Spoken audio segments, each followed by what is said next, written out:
കഴിഞ്ഞ ദിവസം രാഹുൽ ഗാന്ധിയുടെ നേതൃത്വത്തിൽ നടന്ന പ്രതിഷേധം ബി.ജെ.പി. ഒരുക്കിയ നാടകമാണ് എന്നാണ് ഇപ്പോൾ വ്യാപകമായ ഒരു വിമർശനം ഉയരുന്നത്. മോദി വിട്ട ആളാണ് രാഹുൽ എന്ന് വിമർശനവുമായി രംഗത്തെത്തിയിരിക്കുന്ന ആം ആദ്മി പാർട്ടിയാണ്. കാരണം രാഹുൽ ഗാന്ധി ജന്തർ മന്ദിറിലെ കുട്ടികളെ കാണാനല്ല പോയത്, അവിടെ ഐക്യദാർഢ്യം പ്രഖ്യാപിക്കാനല്ല പോയത്, പൊടുന്നനെ വന്ന് പ്രധാനമന്ത്രിയുടെ വസതിക്ക് മുമ്പിൽ കുത്തിയിരുന്ന് ഒരു നാടകം കളിക്കുകയായിരുന്നു.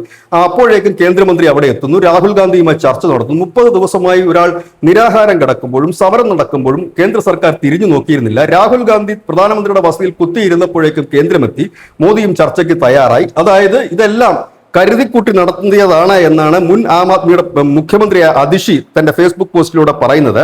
അതായത് ഇതെല്ലാം ഒരു ഡ്രാമയാണ്, ഹൈജാക്ക് ചെയ്യുകയാണ്, പാർട്ടികളുടെ സമരം കോൺഗ്രസ് ഹൈജാക്ക് ചെയ്യുകയാണ്. അങ്ങനെയാണെങ്കിൽ ബി.ജെ.പിയുമായി ചേർന്നൊരു നാടകമാണ്, കാരണം അവർക്കിത് എളുപ്പത്തിൽ തന്നെ തീർക്കാൻ കഴിയും, അങ്ങനെയാണ് തങ്ങൾക്ക് മനസ്സിലാകുന്നതെന്നാണ്. ഏതായാലും ഇപ്പോൾ ആം ആദ്മി പാർട്ടി പാർട്ടികളുടെ ചിറകിലേറി വീണ്ടും തിരിച്ചു വരാമെന്ന് കരുതുമ്പോൾ ആ വോട്ട് ബാങ്കിനെ അപ്പാടെ റാഞ്ചുകയാണ് കോൺഗ്രസ് എന്നൊരു സംശയം അല്ലാതെ തന്നെ ഉയരുന്നുണ്ട്. ഇതിനിടയിലാണ് ഇപ്പോൾ ആം ആദ്മി പാർട്ടി വലിയ വിമർശനവുമായി രംഗത്തെത്തിയിരിക്കുന്നത്. News desk news India Malayalam.